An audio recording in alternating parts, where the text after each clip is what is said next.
मानव अधिकार आयोग ने मुजफ्फरपुर के अधिवक्ता एसके झा से जेल में बंद बांग्लादेशी महिला मामले में रिपोर्ट तलब किया है। 29 अगस्त 2022 को अधिवक्ता से संबंधित महिला के बारे में कागजात पेश करने का निर्देश दिया है। दरअसल 12 अक्टूबर 2019 को नालंदा जिले के नूरसराय थाना क्षेत्र अंतर्गत अहियापुर से एक बांग्लादेशी महिला को पुलिस ने गिरफ्तार किया था, जिसे पूछताछ के बाद जेल भेज दिया गया था। महिला के पास कोई भी सरकारी वैध दस्तावेज नहीं था। इस मामले में महिला को कोर्ट ने 500 रुपये जुर्माना और 1 साल की सज़ा दी थी। 1 साल सज़ा पूरा होने के बाद जुर्माने की राशि जमा नहीं करने पर उसकी सज़ा बढ़ा दी गई, लेकिन सभी सज़ा पूरा होने के बाद जेल से उसे रिहा नहीं किया गया। जब इसकी जानकारी मानवाधिकार आयोग को मिली तो इस मामले में अधिवक्ता एसके झा ने एक याचिका दायर किया और उस महिला को जेल से हाजीपुर के सुधार गृह में शिफ्ट करवाया। महिला बांग्लादेश की रहने वाली रिया आफरीन रूपा है। जब इस मामले में मानवाधिकार आयोग ने इस महिला को वापस उसके देश भेजने का निर्देश दिया तो पुलिस प्रशासन के तरफ से उसका एड्रेस और नाम सत्यापित नहीं होने की बात कही गई, जबकि उस महिला को उसके निवास स्थान और उसके नाम पर उसे सज़ा मिली है। इस मामले में आयोग ने अधिवक्ता से रिपोर्ट मांगा है, जिस आधार पर उसे बांग्लादेश भेजा जा सके। बांग्लादेश की महिला 12 अक्टूबर 2019 को नालंदा जिले के नूरसराय थाना क्षेत्र के अहियापुर गांव में भटकते हुए पुलिस को मिली। उसमें जो वैध पासपोर्ट, वीज़ा वगैरह जो भी होता है भारत में प्रवेश करने के लिए, उसके पास कोई डॉक्यूमेंट नहीं था। यह मामला कोर्ट में गया, जिसमें कोर्ट के द्वारा उसे 1 वर्ष की सज़ा सुनाई गई और 500 रुपये का अर्थदंड लगाया गया। 500 रुपये नहीं होने के कारण वह महिला को 7 दिनों का अतिरिक्त सज़ा उसको मिला और 22 जनवरी 2021 को उस महिला का सज़ा समाप्त हो गया। बावजूद इसके जेल प्रशासन के द्वारा कोई पहल नहीं की गई, जिसके कारण वह महिला जेल में ही रह गई।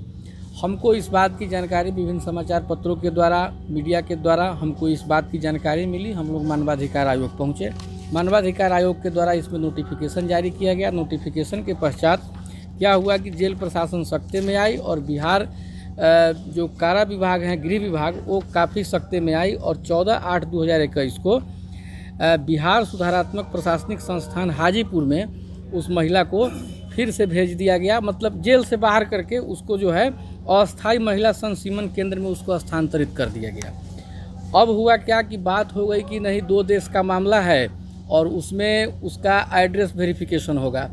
अब सवाल ये उठता है कि जिस आदमी को आप पकड़ रहे हैं, जिस आदमी पर ट्रायल चल रहा है, जिस आदमी पर पूरा मुकदमा हो गया, जो आदमी सज़ा काट भी लिया और अभी तक उसका एड्रेस का वेरिफिकेशन नहीं हुआ, बावजूद इसके 14/8/2021 को जब बिहार सुधारात्मक प्रशासनिक संस्थान हाजीपुर में जब उस महिला को रख दिया गया तो 14/8 से लेकर के आज के डेट तक भारत सरकार के द्वारा या बांग्लादेश सरकार के द्वारा उस महिला का एड्रेस वेरिफिकेशन आज तक नहीं हो पाया, जो कि मानवाधिकार का यह उल्लंघन है का मामला है। इसमें मानवाधिकार आयोग के समक्ष हम फिर पहुँचे कि इसमें कहाँ पर नेग्लिजेंसी बरती जा रही है। आयोग ने 29 अगस्त 2022 को हमको संबंधित डॉक्यूमेंट्स और जो अग्रेतर कार्रवाई क्या इसमें हो सकती है, इसमें हमको अपना पक्ष रखने के लिए हमको आयोग के द्वारा बुलाया गया है पटना बिहार मानवाधिकार आयोग के समक्ष। इसमें यह मामले का और यह बात है कि हम लोग जो जानकारी इकट्ठा करने की कोशिश किए कि आखिर वह महिला इंडिया में आई कैसे, तो हम लोगों को यह जानकारी मिला कि जो वह महिला है आफरीन रूपा, रिया आफरीन रूपा, जिनके पति का नाम शाहजहां अली, साकिन प्लस थाना खलीसपुर, जिला खुलना, BIDC रोड, देश बांग्लादेश का वो रहने वाला है। उस महिला के 2 पुत्र थे। एक पुत्र को बीमारी किसी प्रकार का हो गया था, गंभीर बीमारी, जिसका उसको ऑपरेशन करवाना था। तो स्थानीय किसी दलाल, बच्चे की उम्र कितनी होगी? बच्चे की उम्र, चूँकि महिला की उम्र तो अभी डॉक्यूमेंट देखने के बाद 27 साल लग रहा है, तो बच्चा की उम्र 2-3 साल, 4 साल, 5 साल का होगा, इससे ज़्यादा तो उम्र का नहीं प्रतीत होता है। तो उस बच्चे को ऑपरेशन करवाना था। उस ऑपरेशन करवाने में उसको पैसे नहीं थे, तो स्थानीय दलाल वगैरह ने उसको पकड़ लिया कि भाई चलो हम तुमको इंडिया में काम पकड़ा देंगे। और वह पैसे की लालच में वह महिला इंडिया आ गई और वह मानव तस्करी का वह शिकार हो गई। महिला के साथ बच्चे भी थे? महिला के साथ बच्चे नहीं थे, महिला अकेले आई हुई थी।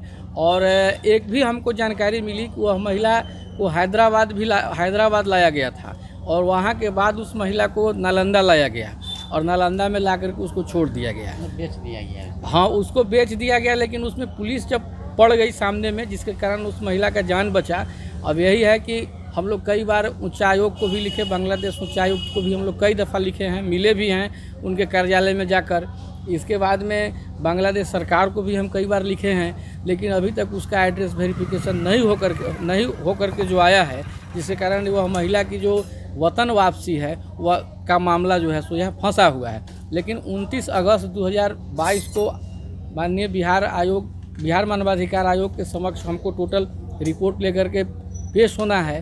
तो उसमें हम लोग ये कोशिश करेंगे कि अंतर्राष्ट्रीय मानवाधिकार का जो रूलिंग है, उस रूलिंग के तहत दोनों देश के सरकार और भारत सरकार पर्सनल अपने खर्च पर उस महिला को अपने से वेरिफिकेशन करवा करके, इसमें आवश्यकता पड़ी तो इंटरपोल वगैरह की मदद वगैरह लेकर के, जहां युक्त यह मामला अगर आता है तो हेल्प ले करके और उस महिला को उसके घर तक पहुंचाने का काम किया जाए, क्योंकि भारत मानवाधिकारों के संरक्षण और संवर्धन के लिए सबसे अग्रगणी राष्ट्र है। नाम बताओ। मेरा नाम हुआ SK झा, मानवाधिकार अधिवक्ता, सिविल कोर्ट, मुजफ्फरपुर।